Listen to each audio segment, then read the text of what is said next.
Okay, I'm going to go ahead and get started here. And we're going to take a look at joints and articulations in the bones today. It'll be the last topic on bones. And I have, just to let you know, I have pushed all of the bone tests back to the 15th or 16th of October.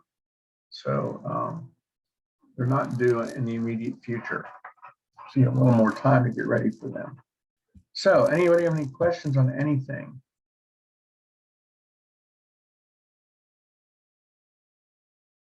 Okay, then I'm going to go ahead and get us into this. And so we can get done.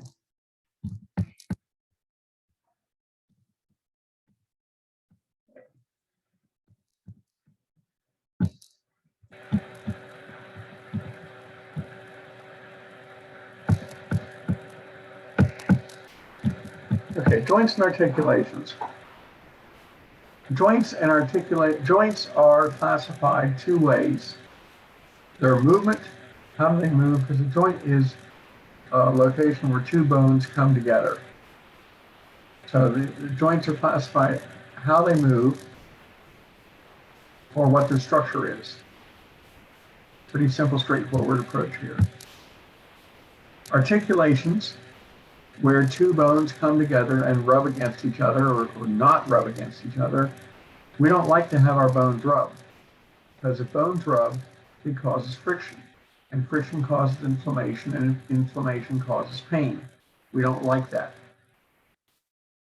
But there are three different types of movements that we have in our bones. We have joints that are immovable. They don't move anymore. They used to, but they don't move now. They're not supposed to move now. The slightly movable joints, which we have a lot of, places where there is a little bit of flexibility, like our rib cage has some flexibility. The pubic symphysis has a little flexibility. Places like that where there's a little bit of give, but not much. So that we say they're slightly movable. And then the majority of our joints are freely movable. Things like the joints between our fingers and our toes, and our hands and our wrists and our elbows and our shoulders and our knees. You know, all of these freely movable joints that enable us to move are the third category. So we have immovable joints, slightly movable joints, and freely movable joints. A joint that has no movement is called a synarthrotic joint. So structures where bones come together and there is no movement at all. Sutures of the skull, for example, the suture lines are joints. They are old joints that are now fused together solid. They don't move. The mental symphysis, the structure in the middle of our mandible, where the two sides of the mandible grew together while we were in utero, and we get one bone out of it, but there is no pad of cartilage in between there. The teeth in our sockets are a synarthrotic joint. The teeth are held in our sockets so tightly by ligaments that they can't move.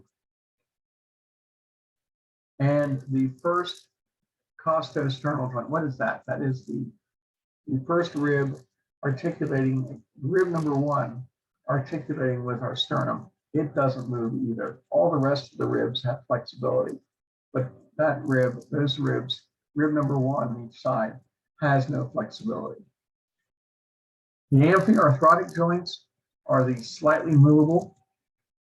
They're the intervertebral discs between the vertebrae, the pads that support the body of each vertebrae. The remaining joints at the ribs, the costosternal, costo means rib, sternal means sternum. So the costosternal joint where the ribs and the sternum comes together. The remaining joints where the ribs and sternum are attached, ribs 2 through 10, are slightly movable because we have to breathe. We have to expand our chest every time we take a breath. The pubic symphysis is a slightly movable joint designed to absorb shock, the shock of motion. is absorbed partly at the pubic symphysis and partly on the intervertebral disc. And then the most common type of joint is the diarthrotic joint, the freely movable joint, where we have a full range of motion: the shoulder, the knee, the hip, the elbow, the interphalangeals between the fingers and toes, the tarsal joints, bones of the foot, and carpal joints, bones of the wrist. And the synarthrotic joints are the, let's take a look at these in a little bit more detail. The synarthrotics are the immovable joints. The bones are in extremely close contact with one another. There is no movement, because if there was movement, it would hurt. There is a layer of fibrous connective tissue which goes across that joint and actually holds the joint together. The sutures of the skull, we have this connective tissue that helps to hold the sutures together. The gomphoses, that's the name of the socket for our teeth. And there's a ligament called the periodontal ligament that actually holds the tooth in the socket. Very tight hold here. Makes tooth immovable. We don't want our teeth to move when we're eating. That would be very uncomfortable. If you've ever had to have a tooth extracted, you may hear a comment made by your dentist saying that, okay, now you're going to feel a lot of pressure, but no pain. The pressure, of course, is getting that ligament to let go. Trying to pop that tooth out of the socket. There's no pain because the Novocaine or lidocaine blocks the pain signal, so we don't feel it, but we can still sense the pressure. So the pain receptors on the ligament. Anyway, so those are immovable joints. Example here, the suture line there and the gomphoses of the teeth right there, held in sockets, held together by connective tissue in both cases. Held in sockets here, connective tissue, fibrous connective tissue woven back and forth across the suture line. The slightly movable joint, held together by cartilage, whether it's hyaline cartilage or fibrocartilage. The sternum, for example, is connected to the ribs by hyaline cartilage. They're slightly movable joints. The pubic symphysis is a pad between the two pubic bones that is made of fibrocartilage to function as a shock absorber. The vertebrae have their intervertebral discs. They are also fibrocartilage. So we have some type of cartilage in here, hyaline cartilage or fibrocartilage. Examples are called the Syndemosis, new term, symphyses, which you've heard before. This is a syndemosis. This is a connection between two bones. Here is a slightly movable joint. It is the connection between the tibia and the fibula. The lateral malleolus of the tibia, of the fibula, attaches to the tibia. And there's a ligament here that holds this together. It is slightly movable. Is that cartilage or is it keratin? The point is, it doesn't really matter in our discussion here. This joint is held together by, these are not yet anyway, is held together as a slightly movable joint. Now there is no ankle bone.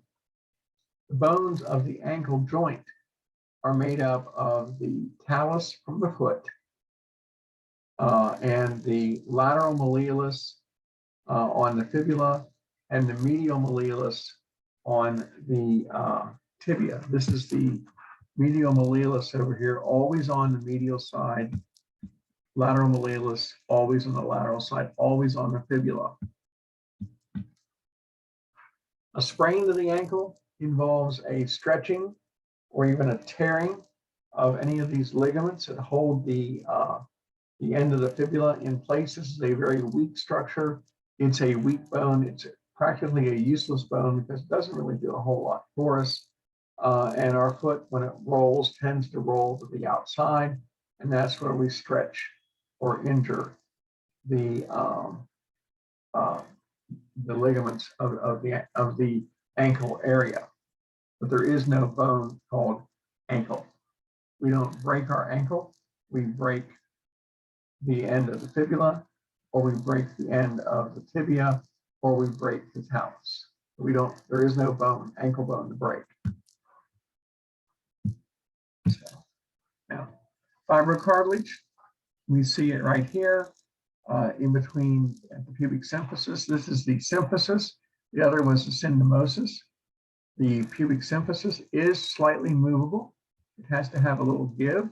Shock comes up the legs, transferred into the acetabulum, the socket on the pectoral girdle, on the pelvic girdle, and that shock of motion is transferred around the front to the pubic symphysis and around the back to the sacroiliac joint, and then up spinal column where it gets absorbed by the intervertebral discs, which are fibrocartilage, just like the pubic symphysis is.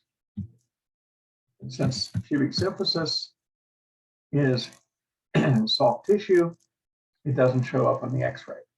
It only shows up as a dark area because the soft tissue, the x-rays pass right through it. These are the intervertebral discs. We see those are also fibrocartilage. This is the shock absorbing region of our spinal column, because walking, running, moving, swimming, hiking, climbing should be painless. So the shock of that motion gets absorbed by these discs. The third type of joint by movement is the freely movable or diarthrotic joint. Most of the joints in our bodies are freely movable. The phalanges, the knee, the shoulder, the elbow, the hip, all of these are freely movable.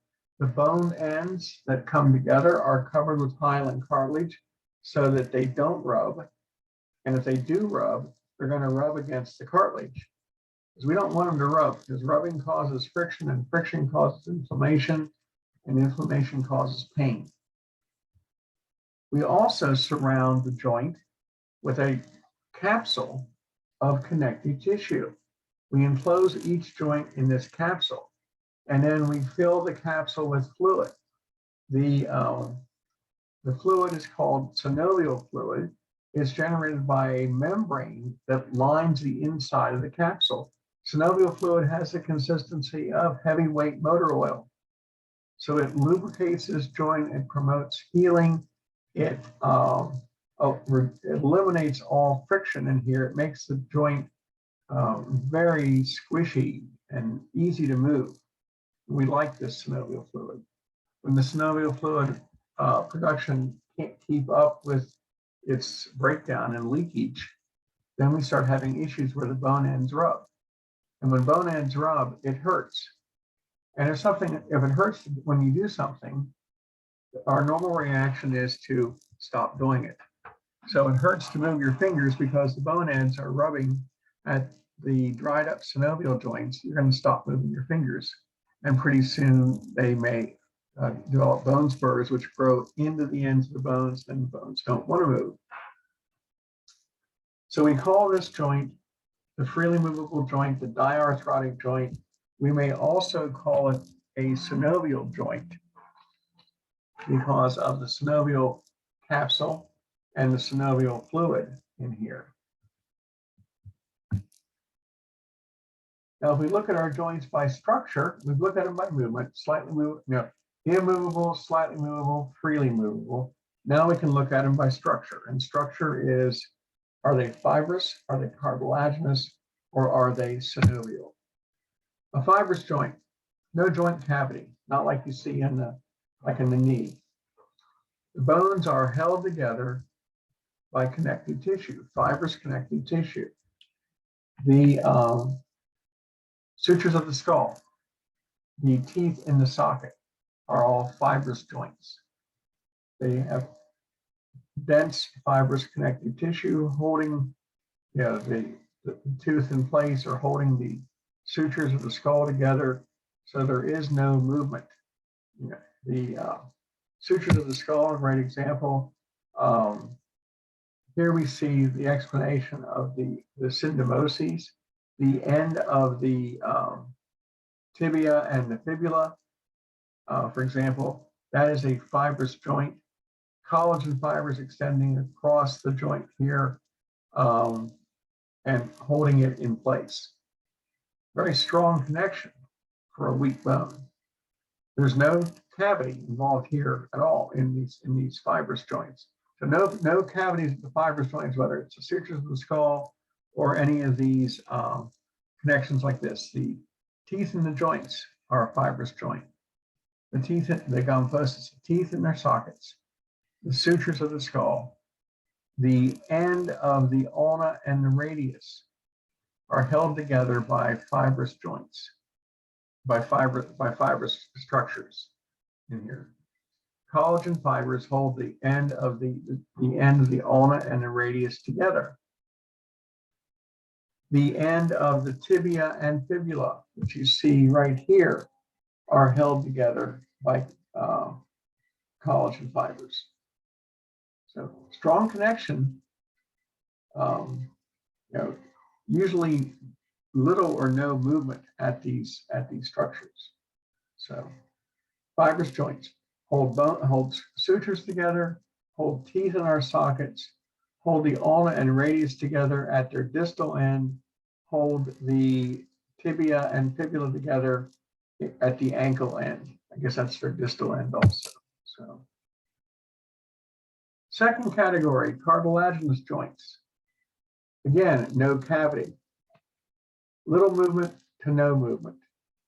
Connected bones connected by hyaline cartilage or fibrocartilage.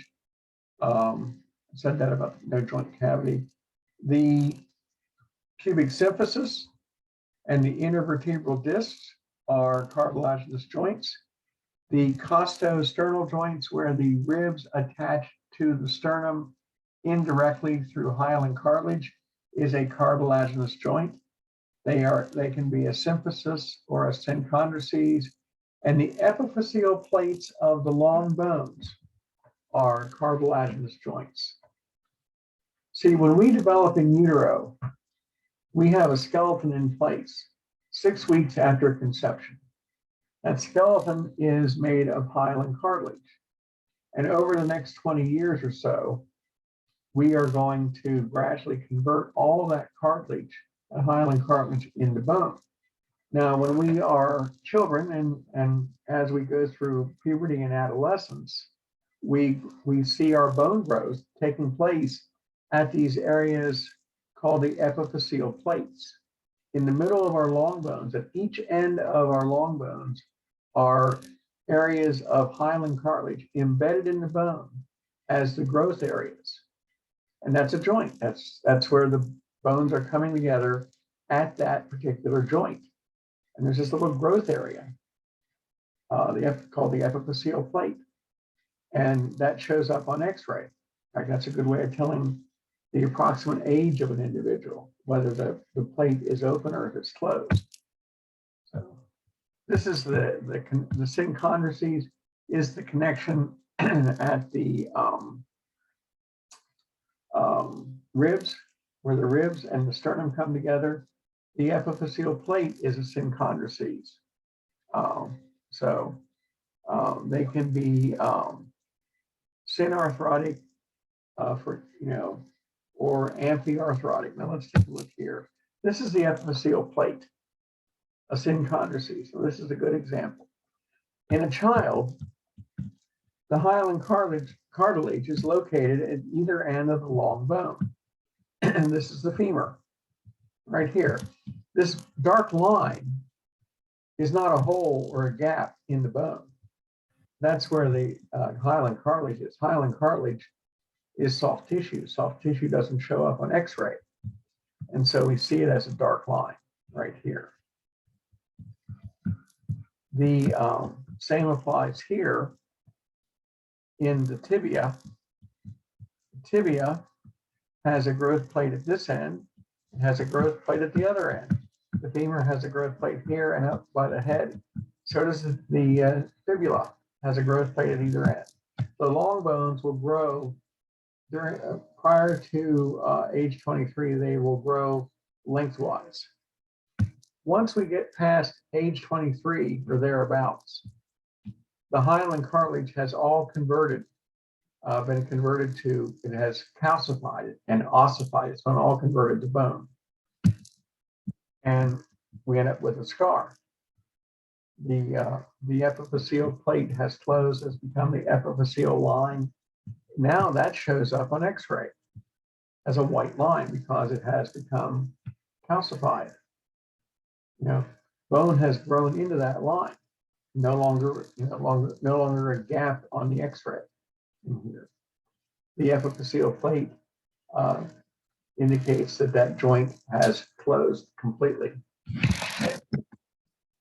This is a good way of telling someone's age by looking at the, if you're unable to determine the age of your patient for whatever reason, an X-ray of the long bones will show you if it's open, they're probably under, if there are gaps there like this over on the left, it probably indicates, it's a good indicator that they probably are below the age of 23. If they're closed like this, then they're somewhere over 23. So you have a good idea. You know, that's a good landmark to give you an idea at least on the age. Okay. Something else we point out. There is no such thing as being double jointed. Even if you are double jointed, it doesn't mean you have extra joints. It means that your ligaments and your tendons and your joint capsules are extra stretchy. They're extra flexible. You have the ability to move your hands and feet, fingers and toes, arms and legs. You can stretch them into positions that most people can't do. You know, you can take your index finger and bend the tip of the finger down without bending the rest of the finger. You can put your ankles, the ankle structures behind your neck and not have it hurt. You can do,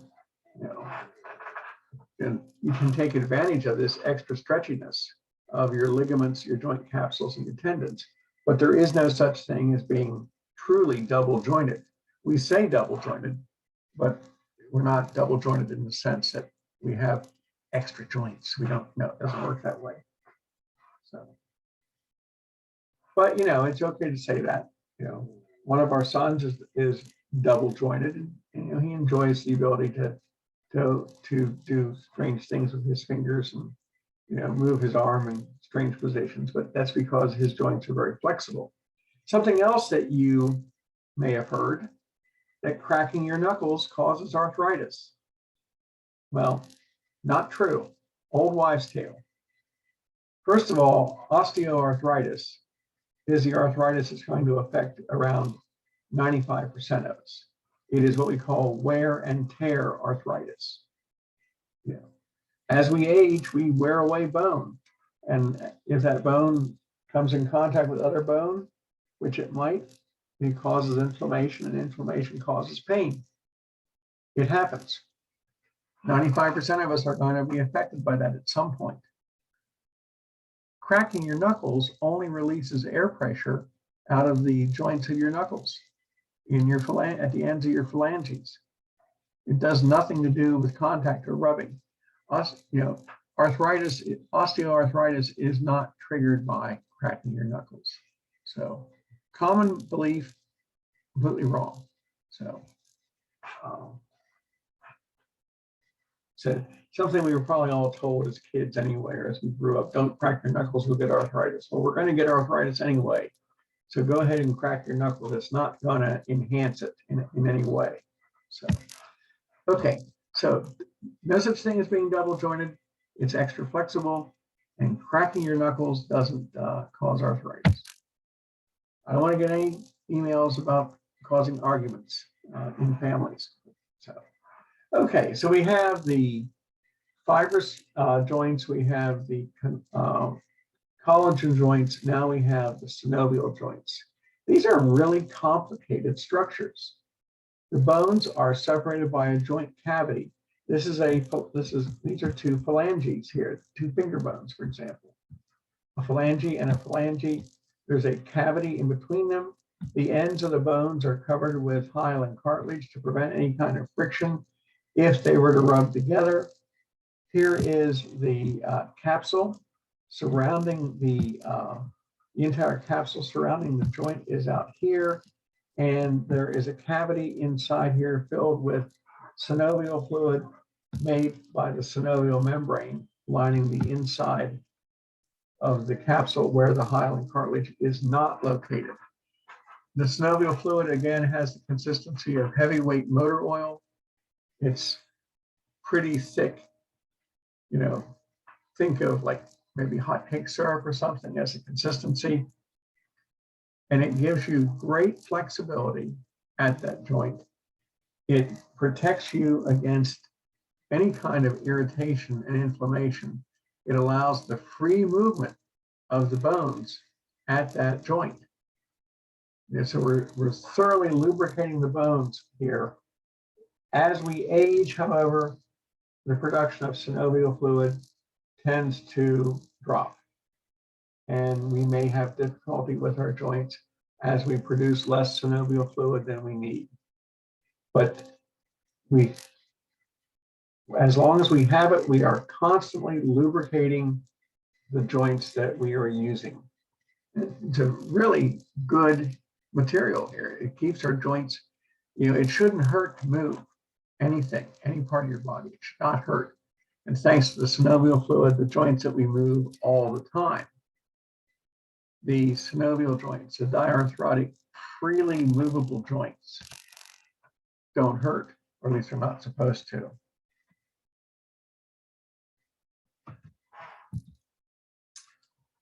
The synovial joint at the shoulder. The capsule surrounds the entire shoulder, covering both the head of the humerus, covering the end of the scapula, and the end of the clavicle. It forms a very large capsule around the shoulder.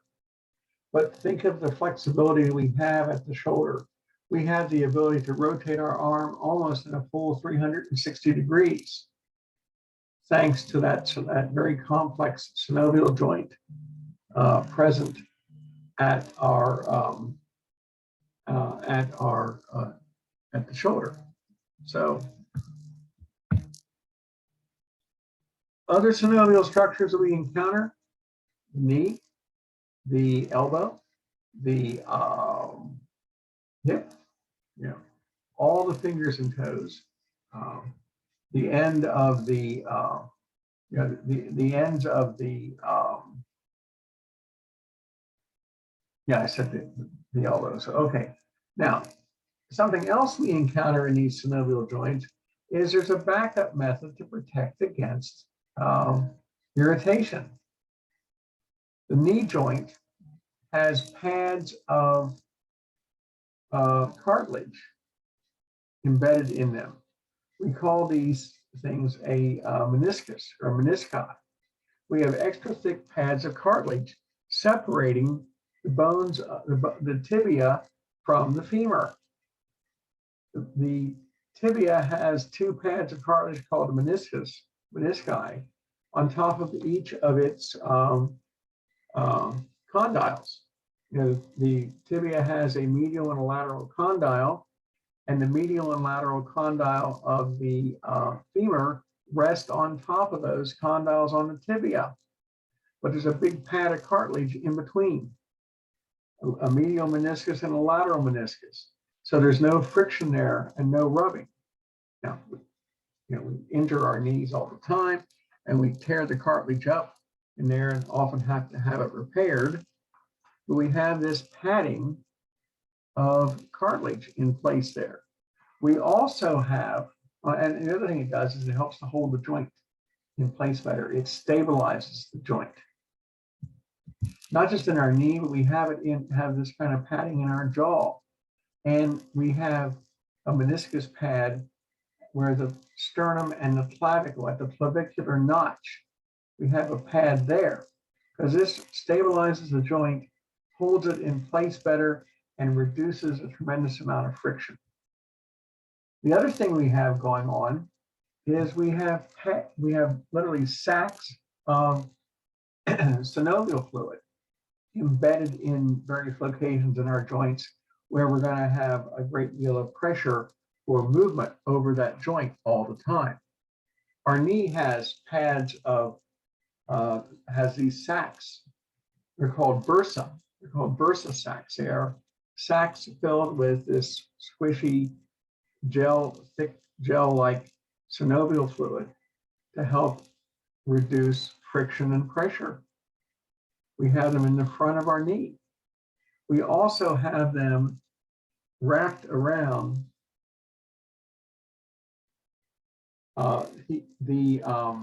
we have these bursa structures wrapped around long tendons that come together. Like you heard of carpal tunnel. You heard of carpal tunnel syndrome. You know, it's pain caused by, it's a repetitive motion pain. So doing the same thing over and over and over again.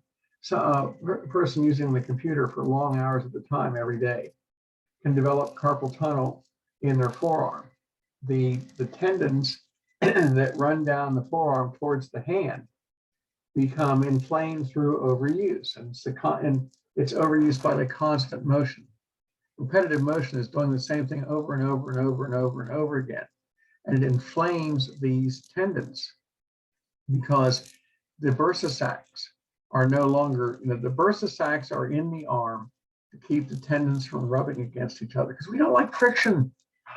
When structures rub together, we have friction followed by inflammation, followed by pain. That's the pattern we follow. I guess I said followed too many times. The tendons that are allowing our hands to move, if we use them a lot, they start rubbing together. The bursa sac around them becomes inflamed as they rub together over and over and over again. The bursa sac, the sheath covering these tendons, can only deal with so much action, and it starts to hurt. And so we call it carpal tunnel.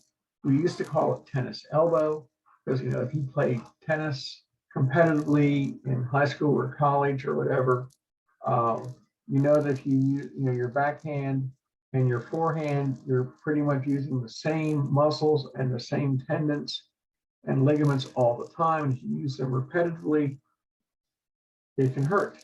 And then you end up discovering that it hurts so badly you can't move your elbow, you can't move your arm because of the pain. People that have repetitive motion injuries from occupational activities, a painter, you know, that is using a roller going up and down all day long, day in and day out, may develop carpal tunnel. You know, people that are installing, you know, working, you know, in wiring, putting stuff up overhead constantly may do that. Meat cutters working in factories, in meat factories, slicing up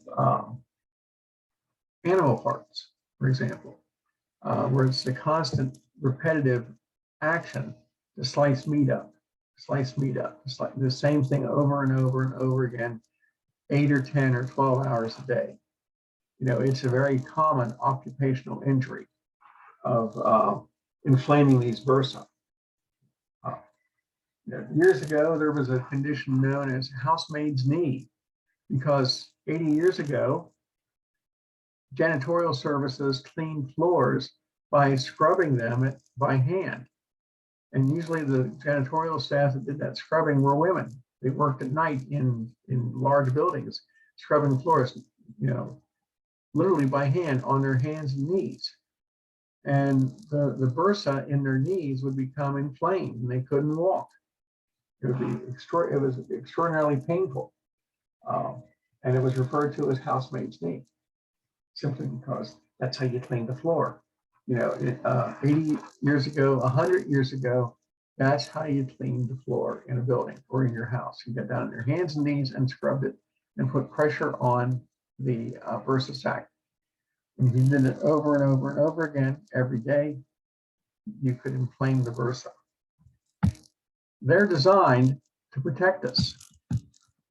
Here's the bursa right here in front of our knee. We don't notice it unless something happens to it. Over here is what happens when it becomes inflamed, whether it's at the bursa, whether it's carpal tunnel, whether it's in our shoulder, whether it's in our elbow, whether it's in our knee, it doesn't matter.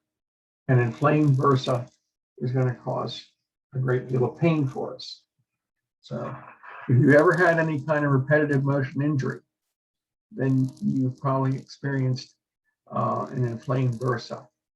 So, okay, now our knee is a miracle of engineering. It is the largest diarthrotic joint in our body. Largest freely movable joint, is also the most complex joint. It is mostly a hinge joint where it bends like a hinge does, but it also has a little sliding involved here too. It can also rotate a little bit. We can't expect it to do a lot as far as rotation or gliding, because it's mostly designed as a hinge joint. We can bend our leg. We're not supposed to slide our leg to the left or right or glide on it laterally very much. It's actually three joints together. It is the patella and the femur as one joint, and it is the medial and lateral tibia and femur joint. So we have three joints here. Each joint, you know, the medial condyle of the femur articulating on the medial condyle of the tibia is a joint. The lateral condyle of the femur and the lateral condyle of the tibia is a joint. The patella articulating against the femur is the third joint. The joint capsule doesn't cover in the front. It only covers three sides, leaving the front open, which is how we can generally feel our kneecap. So, but here we see is the juncture of the tibia and the femur and the patella. And of course, over here on the side, doing pretty much nothing for us, is the fibula. And the fibula, primary claim to fame is that it forms the outside of the ankle, and it is the bone that is most often broken in skiing accidents when people go skiing. The bone that is, when a person breaks their leg skiing, it is usually always going to be the fibula. Doesn't have to be. But since the fibula is sort of out there by itself with no protection and not really anchored well to any other part, it breaks. So again, it's a hinge joint. This is what hinge joints do. They open and close. That's what a hinge does. And so, well, we can have a little movement to the side. We can have a little movement to the front. We can have a little rotation at the knee, but not very much. Our knee very intently dislikes being pushed in the wrong direction. You know, we see that all the time with contact sports. Knee injuries, particularly an ACL injury, is very common when we are asking our knee to do things it's not made to do. So there is our knee joint. It is a diarthrotic synovial joint. We have the femur and the tibia. These two brown structures are the menisci. This is the medial meniscus. This is the lateral meniscus. How do I know? Well, because the fibula is over here and the fibula is always on the lateral side. So the fibula is your landmark there. It's always on the lateral side, which makes this side medial, which makes this side medial, which makes that side lateral. So there's the medial meniscus, the lateral meniscus, and we have a ligament here called the medial collateral ligament, which holds the tibia to the femur. And you can't see it, but there's one on the other side called the lateral collateral ligament, which holds the fibula to the femur. This little structure here is a ligament that causes a great deal of trouble. This is the anterior cruciate ligament. The anterior cruciate ligament attaches the tibia to the femur. It attaches in the front of the tibia and the back of the femur. It's called the anterior cruciate because it originates on the anterior portion of the tibia, and it's called cruciate because it It and the posterior cruciate ligament cross over each other. Cruciate means cross. So they form a cross shape where they cross over. Because there's also a posterior cruciate that attaches to the back of the tibia and the front of the femur.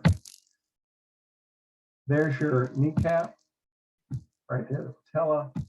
There's the patellar ligament. It may or may not show the meniscus. Didn't even bother to label the meniscus. But there's the meniscus there, and the PCL. This is the ACL. The PCL is back underneath. You'll see it in a second. Here we see an illustration.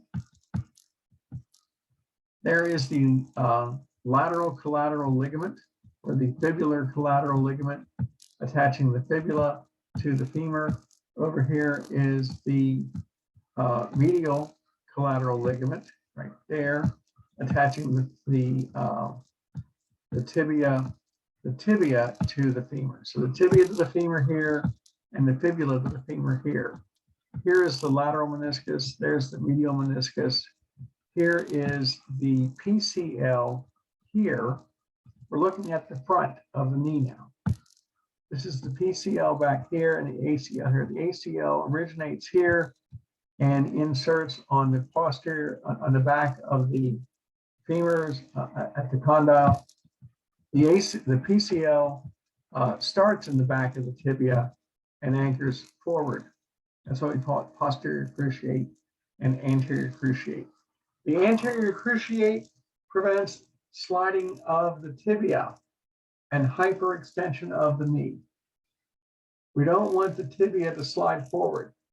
So the ACL tries to prevent that. Hyperextension, sliding forward of the tibia, we don't want that. The PCL tries to prevent the tibia from going backwards or the femur sliding forward. Apparently the ACL tends to get the worst of it because we hear more ACL injuries than we do PCL.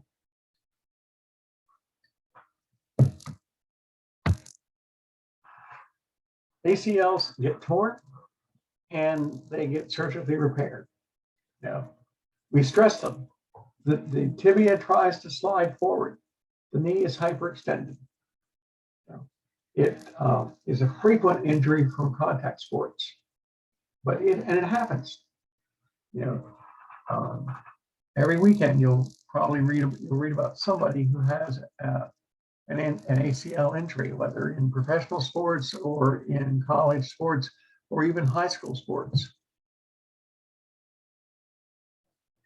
So I guarantee you somewhere in the news over the weekend, you'll read about somebody who has a torn ACL, because it seems to happen every weekend.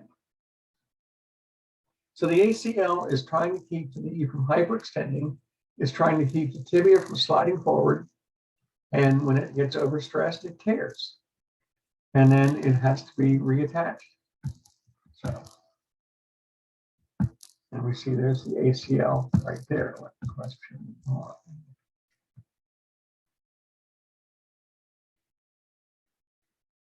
Well, that's a good question about ACL being non-contact.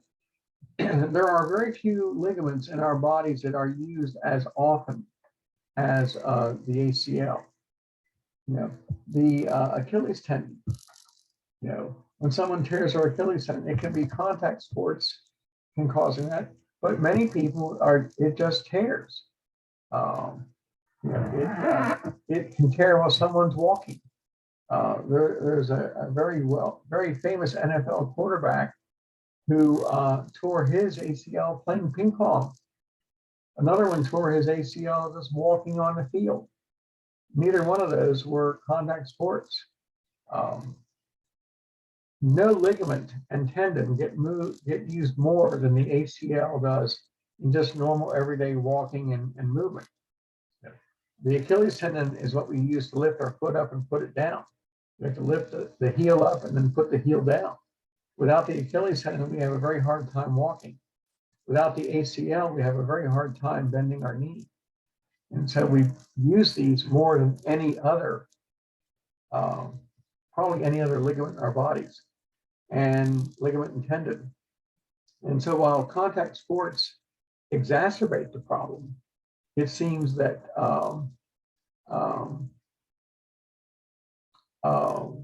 you know, we don't have to have contact sports to injure those ligaments and tendons. When you bust a bursa sac, well, I've always just always heard it called bursitis, but that one I'll have to look up. Rupture of bursa sac. I don't know if there's a special term for that or not. That I'll get back to you on that one. So, yeah, because it's possible. Anything's possible. Probably going to hurt a lot if it happens. So, good question. Thank you. Okay, now let's move on here.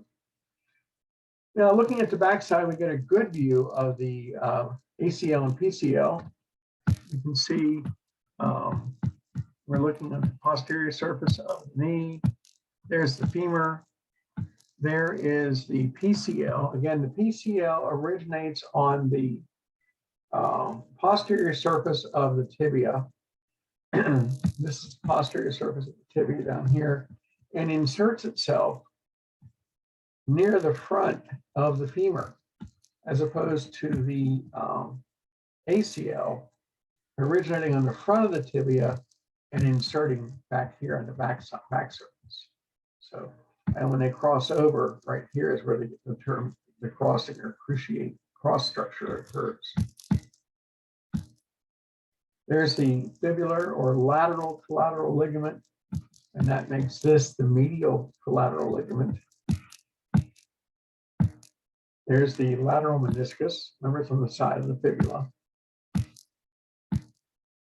There's the tibia, the medial meniscus,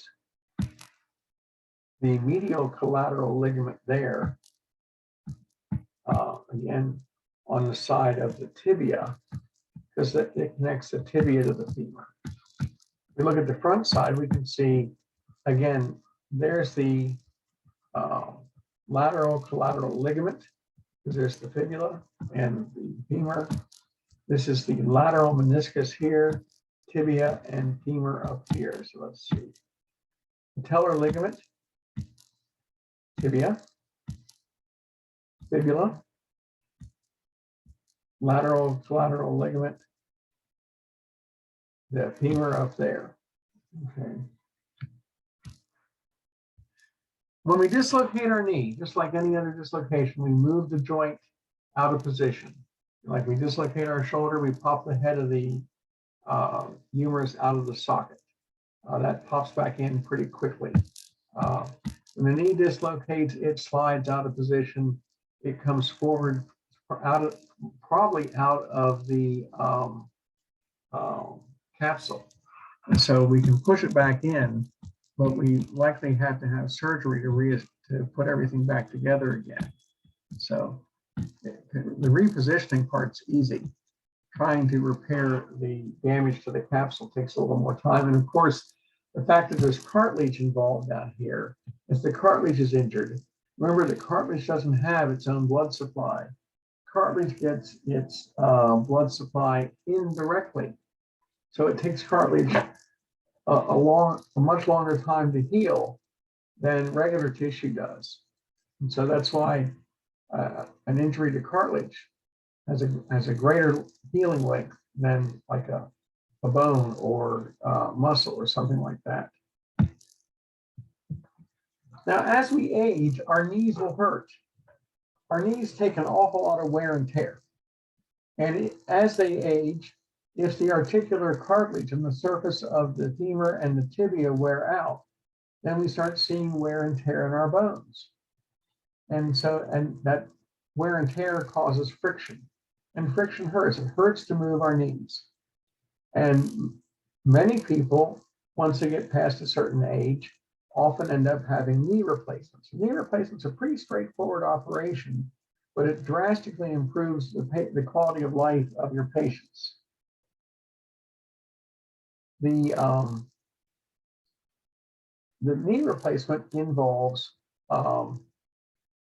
taking off the inflamed bone instead of trying to get it to recover, because it'll never get a chance to recover as long as the knee's moving. Taking off the inflamed bone, replacing that with an artificial surface. There's an artificial surface put on top of the tibia because the tibia is inflamed, the cartilage is inflamed, the ends of the femur, the condyles on the femur are inflamed, and maybe a portion of the patella may have inflammation. So we place this, we place artificial condyles on top of the tibia right there. We place artificial condyles on top of the femur. We put an artificial meniscus pad in place, and then we clean up the patella and put it back in place. It's still held in place with the patellar ligament. And in fact, we don't even remove none of the collateral ligaments either. And so we repair all this damage, and suddenly there's no friction. The knees are stronger and better than they were before, and there's no pain. And it typically, after the surgery, it looks like this. I mean, there are the ligaments still in place. The patellar ligament is still in place here. But there's our artificial meniscus. There are the new condyles for the tibia. There are the new condyles here that fit around the femur for the femur. And it works very, very well. Many people have had knee replacements, and it definitely improves the quality of their life. Now they have their freedom and flexibility back. And you combine that, if necessary, with a hip replacement.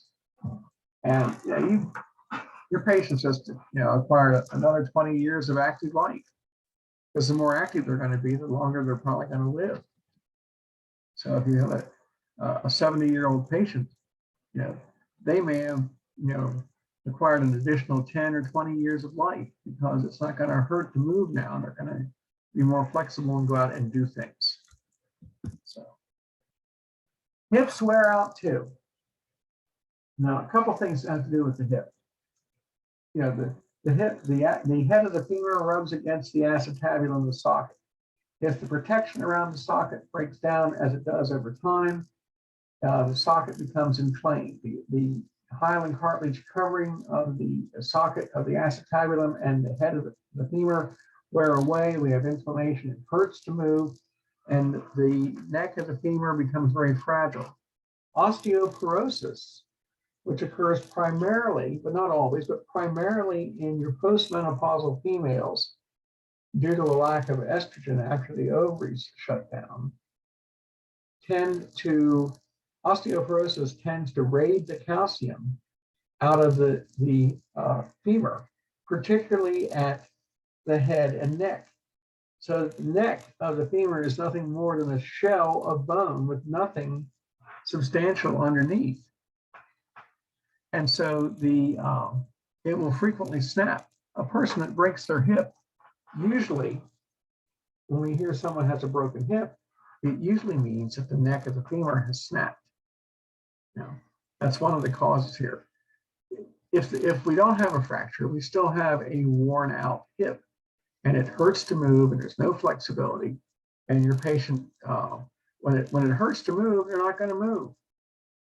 And so a hip replacement, hip replacement for a broken hip replacement for wear and tear, arthritis injuries over time.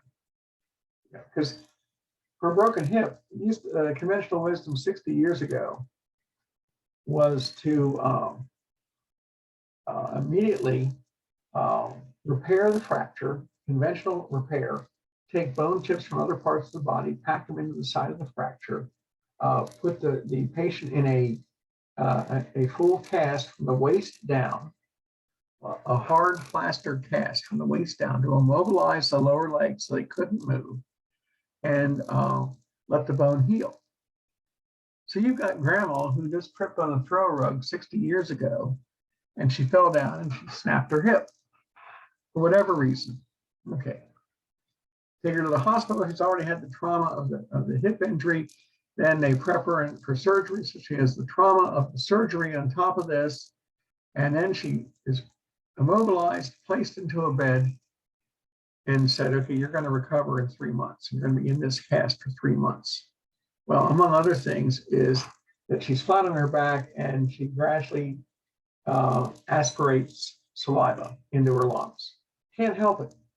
She can't set up to keep the saliva from running into her airway because she's immobilized, and she gradually develops pneumonia. And that kills her in about 2 weeks because pneumonia is bacterial, but it gets a good running start on her, and she's already weakened from the injury and from the surgery. And she's immobilized.